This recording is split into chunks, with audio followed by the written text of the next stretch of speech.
আসসালামু আলাইকুম viewers, welcome জানাচ্ছি আরও একটি ব্র্যান্ড নিউ ভিডিওতে। অনেকদিন পর, তাই না? আজকে কিন্তু আমরা চলে আসলাম বর্তমান সময়ে শাওমির সবচেয়ে ব্র্যান্ড নিউ লেটেস্ট একটা device, Xiaomi Redmi note 14 pro plus নিয়ে, যেটা কিন্তু বর্তমান বাজারে অন্যতম লেটেস্ট একটা ডিভাইস। শাওমির কিন্তু বরাবরের মতো লেগেসি ধরে রাখছে। শাওমি নোট সিরিজ, গতবার ছিল নোট 13 প্রো প্লাস, এবার নোট 14 প্রো প্লাস। এবার অনেকের মনে প্রশ্ন হতে পারে, ভাই ফোনটা তো আর কয়েকদিন আগে লঞ্চ হয়েছে, আপনি কেন এত দেরি করলেন? এখানে ব্যাপার আছে ভাই। প্রথম লঞ্চ হওয়ার পরে কিন্তু প্রোডাক্টের প্রাইস অনেকটাই বেশি থাকে এবং মার্কেটটা একদমই আনস্টেবল থাকে। কাস্টমার কি প্রোডাক্ট কখন নিবে, কি পর্যায়ে গিয়ে নিবে, সেগুলো নিয়ে কোনো এক্স্যাক্টলি ধারণা তাদের মধ্যে থাকে না।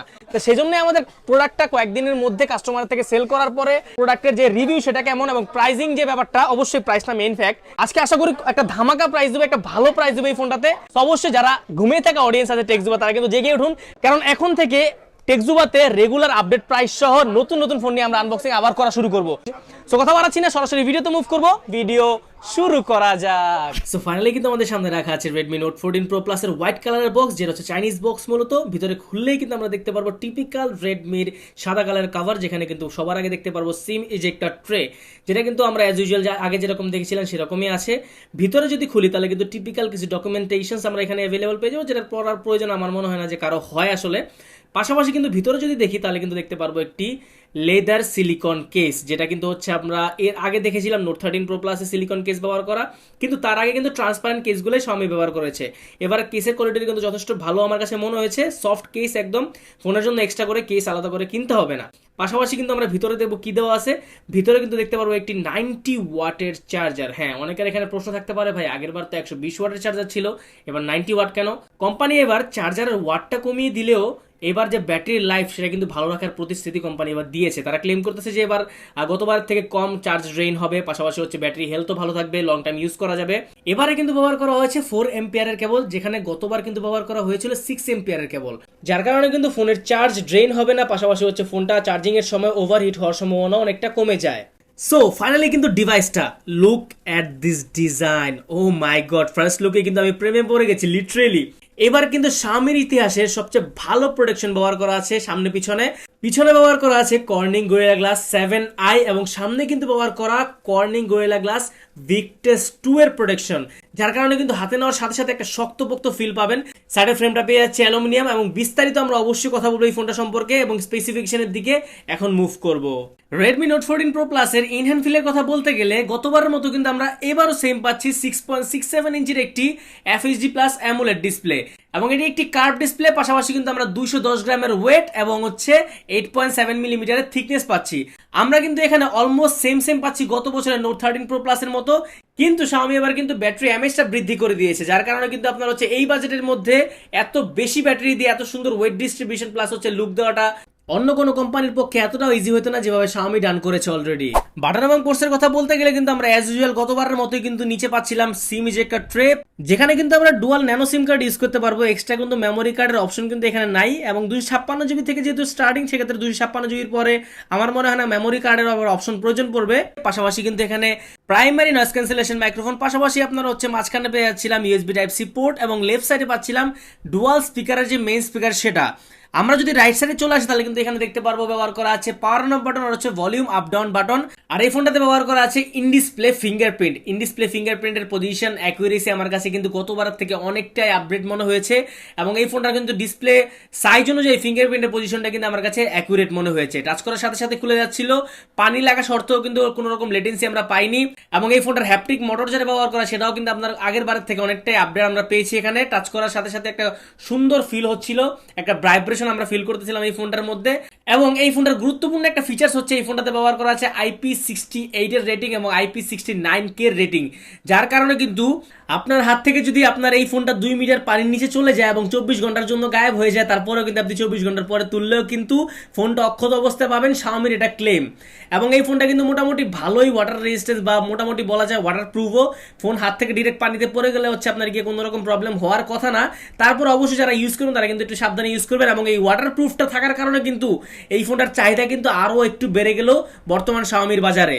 এবং উপরের দিকে আমরা পেয়ে যাচ্ছি সেকেন্ডারি নয়েজ ক্যান্সেলেশন মাইক্রোফোন, মাঝখানে কিন্তু পাচ্ছি সেকেন্ডারি স্পিকার এবং আইআর ব্লাস্টার। মোটামুটি পার্সেন্ট পার্টের কথা বলতে গেলে একমাত্র হেডফোন জ্যাক ছাড়া মোটামুটি সবকিছু আমরা এখানে অ্যাভেলেবল পাচ্ছি। এবং হেডফোন জ্যাকটা যে কবে দেখেছি আমার নিজেরও মনে নাই। অডিও স্পিকারের কথা যদি বলতে চাই, এখানে কিন্তু ডুয়াল স্পিকার ব্যবহার করা আছে, স্টেরিও স্পিকার এই ফোনটাতে ব্যবহার করা, এবং এই ফোনটার স্পিকারে কিন্তু সাউন্ডটা আমরা যথেষ্ট ভালো পেয়েছি এবং ক্লিয়ার পেয়েছি, সাউন্ডের কোয়ালিটিও ভালো ছিল, তবে বেসটা তুলনামূলক আমি একটু কম পেয়েছি এই ফোনটাতে। তো সরাসরি অডিওটা শুনলে আপনারা বুঝতে পারবেন যে সাউন্ড কোয়ালিটিটা কেমন।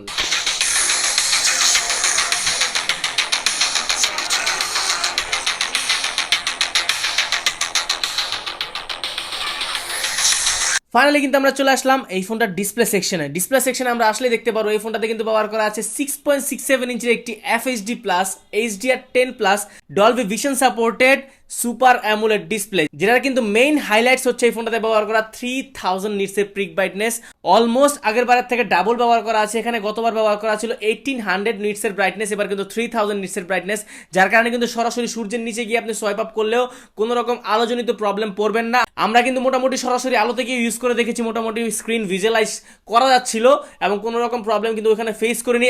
এবং এটি একটি 12 বিট ডিসপ্লে মূলত হচ্ছে আপনার গিয়ে 8 বিট ডিসেন্ট লেগেছে। সো ফাইনালি কিন্তু আমরা চলে আসলাম এই ফোনটার ক্যামেরা সেকশনে আমরা আসলে দেখতে পারবো ট্রিপল রেয়ার ক্যামেরা সেটআপ ব্যবহার করা আছে, typical triple rare camera setup, এবং মেইন মেগাপিক্সেল হচ্ছে 50 মেগাপিক্সেলের মেইন ক্যামেরা, যেখানে কিন্তু আপনার অমনিভিশনের লাইট ফিশন 800 এর একটি সেন্সর ব্যবহার করা আছে। কথা যদি আসে হচ্ছে মেইন ক্যামেরা 50 মেগাপিক্সেল কিন্তু আমার কাছে যথেষ্ট ডিসেন্ট লেগেছে, ছবির কোয়ালিটি হোক অ্যাকুরেসি হোক মোটামুটি ভালো ছিল, কন্ট্রাস্ট ভালো পাচ্ছিলাম, মোটামুটি লাইটনিং কন্ডিশনে কিন্তু অনেক ভালো আউটপুট দিচ্ছিল Xiaomi Redmi Note 13 Pro Plus এর ক্যামেরাটা, বিশেষ করে আলট্রা ওয়াইডের ক্যামেরার ক্ষেত্রে কিন্তু একটা ভালো ছবি আমরা পাচ্ছিলাম, কারণ সোনি সেন্সর যেহেতু ব্যবহার করা আছে। আলট্রা ওয়াইডের ক্ষেত্রে গতবার থেকে অনেকটাই আপডেট আমরা এবার দেখেছি আলট্রা ওয়াইডের ক্ষেত্রে। এবং থার্ড ক্যামেরাটা কিন্তু একটু ইন্টারেস্টিং, এখানে কিন্তু 50 মেগাপিক্সেলের 2.5x এর একটি টেলিফোটো লেন্স ব্যবহার করা আছে, যেটা কিন্তু Xiaomi লাভারদের জন্য অনেক বড় একটা সুখবর, কারণ Xiaomi ফোনে নরমালি আমরা টেলিফোটো লেন্স দেখি না। এবং এই ফোনটার সেন্সর হচ্ছে Samsung এর JN1, 4K প্লাস 30 fps পর্যন্ত আমরা এখানে অ্যাভেলেবল পেয়ে যাবো, যেখানে OIS সাপোর্টেড আছে। এবং এখানে কিন্তু আমরা 1080 প্লাস 60 fps ভিডিও করে মোটামুটি বেটার ফিল করেছি, ভিডিওর কোয়ালিটি কিন্তু অ্যাজ ইউজুয়াল ভালো ছিল, এবং মোটামুটি OIS ব্যবহার কারণে কিন্তু আমরা ভালো ভিডিও কোয়ালিটি পেয়েছি। এবং হাঁটার ক্ষেত্রে আমরা কোনো রকম এক্সট্রা শেকিনেস এখানে দেখিনি, যেটা কিন্তু আমার কাছে মোটামুটি ইমপ্রেসিভ মনে হয়েছে। সেলফি ক্যামেরার কথা যদি বলতে যাই, এখানে কিন্তু আমরা 20 মেগাপিক্সেলের সেলফি ক্যামেরা পেয়ে যাচ্ছি, যেখানে কিন্তু অ্যাজ ইউজুয়াল অমনিভিশনের সেন্সরই ব্যবহার করা আছে, যেটা কিন্তু আমার কাছে মনে হয় যে মোটামুটি ডিসেন্ট আমরা এখান থেকে পেয়েছি। ছবির কোয়ালিটি হোক সেটা হচ্ছে আপনার গিয়ে ক্যাপচারের ক্ষেত্রে ভালো কোয়ালিটি পেয়েছি, শার্পনেস ডিটেলসও কিন্তু অ্যাজ ইউজুয়াল আমরা যেরকম ছিল Note 13 Pro Plus সেখান থেকে কিছুটা বেটার পেয়েছি। ওভারঅল ক্যামেরার কথা যদি বলি, ক্যামেরা কিন্তু আমার কাছে যথেষ্ট অ্যাজ ইউজুয়াল ভালো লেগেছে। Xiaomiর কিন্তু ক্যামেরার দিক দিয়ে কিন্তু বেশি ফোকাস থাকে না অ্যাজ ইউজুয়াল, কিন্তু এবার কিন্তু তারা পারফরমেন্সের পাশাপাশি ক্যামেরাতে অনেক বেশি ফোকাস করেছে। সো ফাইনালি কিন্তু আমরা চলে আসলাম এই ফোনটার পারফরমেন্স সেকশনে আমরা আসলে দেখতে পারবো প্রসেসর হিসেবে ব্যবহার করা আছে Qualcomm Snapdragon 7S Gen 3 এর লেটেস্ট একটা প্রসেসর। আমার মনে হয় যে এই বাজেটের মধ্যে অন্যতম সাকসেসফুল একটা প্রসেসর হচ্ছে Qualcomm Snapdragon 7S Gen 3।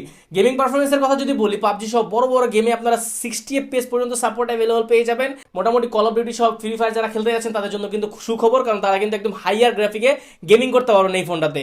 এবং গেমিং এর ক্ষেত্রে কোনো রকম ল্যাগনেস আমরা এখানে পাইনি, কনসিস্টেন্টলি আমরা টানা গেমিং করতেছিলাম, সেক্ষেত্রে কোনো রকম আমরা হচ্ছে ল্যাগ বা ফ্রেম ড্রপ এখানে দেখতে পাইনি, যে জিনিসটা কিন্তু আমার কাছে অনেক বেশি ইমপ্রেসিভ মনে হয়েছে।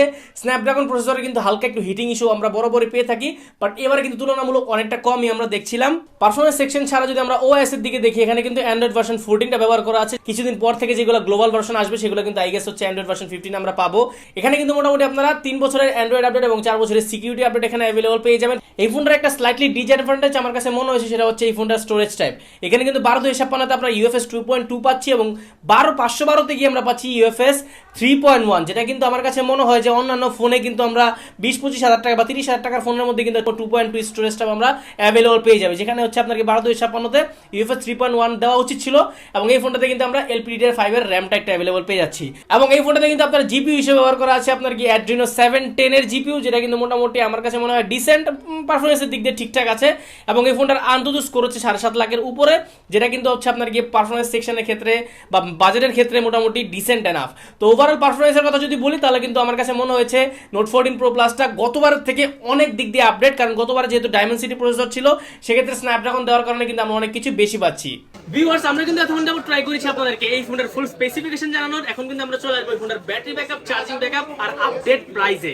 এই ফোনটার ব্যাটারি ব্যাকআপ যদি নিয়ে কথা বলি, তাহলে কিন্তু গত কয়েক বছরে Xiaomi যতগুলো ফোন বের করেছে নোট সিরিজের সবচেয়ে বেশি ব্যাটারি ব্যাকআপ কিন্তু এই নোট 14 Pro Plus-এ। কেননা এই ফোনটাতে ব্যবহার করা আছে 6200 mAh এর একটি বিগ ব্যাটারি। 6200 ভাই, দ্যাটস হিউজ। এই ফোনের যে থিকনেস, পারফরম্যান্স সবকিছু মিলে আমার কাছে মনে হচ্ছে একদমই কমপ্লিটলি বিগ টাস্ক কমপ্লিট করেছে Xiaomi। কারণ হচ্ছে এত পাতলা ফোন রেখে কিন্তু এত বড় ব্যাটারি ইমপ্লিমেন্ট করা আসলে বড় একটা চ্যালেঞ্জের বিষয়। সেই চ্যালেঞ্জটা Xiaomi কমপ্লিট করতে পারছে। 6200 mAh এর ব্যাটারি এখানে দিয়েছে এবং 90 ওয়াটের চার্জার দিয়েছে। হ্যাঁ, এখানে একটা অনেকের কষ্ট থাকতে পারে যে ভাই 90 ওয়াটের চার্জার কেন? গতবার তো 120 ওয়াটের চার্জার দিয়েছিল। এখানে প্রবলেম হচ্ছে Xiaomiর ব্যাটারি যেহেতু 6200 mAh এর 120 ওয়াটের চার্জার থাকলে হবে কি যে ব্যাটারি সাইকেল সেটা কিন্তু কম পাওয়া যাবে। সেক্ষেত্রে কিন্তু ফোন হিটের একটা বিষয় থাকে, ফোনে চার্জ ড্রেনের একটা বিষয় থাকে। Xiaomi ক্লেম করতেছে 90 ওয়াটের চার্জারে 120 ওয়াট থেকে অনেকটা ভালো সেফ ব্যাটারি আপনারা পাবেন, অনেকটা বেশি সাইকেল আপনারা কাউন্ট পাবেন এখানে তুলনামূলক 120 থেকে। তো মূলত এই কারণে হচ্ছে Xiaomi বলতেছে যে আসলে 90 ওয়াটটা বেশি সেফ অবশ্যই 120 ওয়াট থেকে। আর এখানে কিন্তু USB type A to type C cable ব্যবহার করা, সেটা আমি আগে কথা বলেছি। মোটামুটি আমরা এখন স্পেসিফিকেশন শেষ করলাম। আপডেট প্রাইস, হ্যাঁ অনেকক্ষণ যাবত হচ্ছে অনেকেই ওয়েট করতেছেন আপডেট প্রাইস নিয়ে। 12/2/15 আজকের প্রাইসটা হচ্ছে মাত্র 40,490 টাকা। যারা আমাদের ভিডিও দেখে আসবে তাদের জন্য আরো 500 টাকা ডিসকাউন্ট, মাত্র 39,990 টাকা। ইয়েস, বর্তমানে সবচেয়ে ধামাকা প্রাইস, সবচেয়ে বেস্ট প্রাইসে যদি কোনো ফোন থেকে থাকে আন্ডার 40,000 এর মধ্যে, সেটা কিন্তু হচ্ছে রেডমির ফোন। এখন যারা যাচ্ছেন নিতে তারা কিভাবে নেবেন, সার্ভিসটা কিভাবে আপনারা পাবেন? বসুন্ধরা সিটির বেসমেন্ট 2 শপ নাম্বার 128, আমাদের দোকানের নাম হচ্ছে ইজেন ইন্টারন্যাশনাল। সেখানে আসলে কিন্তু আপনারা বরাবরের মতো এই ফোন সহ সবকিছু ফোন এখানে অ্যাভেলেবল পেয়ে যাবেন এবং কুরিয়ার ফ্যাসিলিটিস এবং ইএমআই ফ্যাসিলিটি সবকিছু এখানে অ্যাভেলেবল আছে। যারা চাচ্ছেন নিতে তারা কিন্তু অবশ্যই দেখতে পারেন এবং আমি আজকে এখান থেকে বিদায় নিব এবং অবশ্যই সাবস্ক্রাইব করে রাখবেন। এরকম নতুন নতুন ভিডিও কিন্তু এখন থেকে রেগুলার আসবে। সো দেখা হচ্ছে পরবর্তী কোনো ভিডিওতে। ভালো থাকবেন, সুস্থ থাকবেন, আল্লাহ হাফেজ।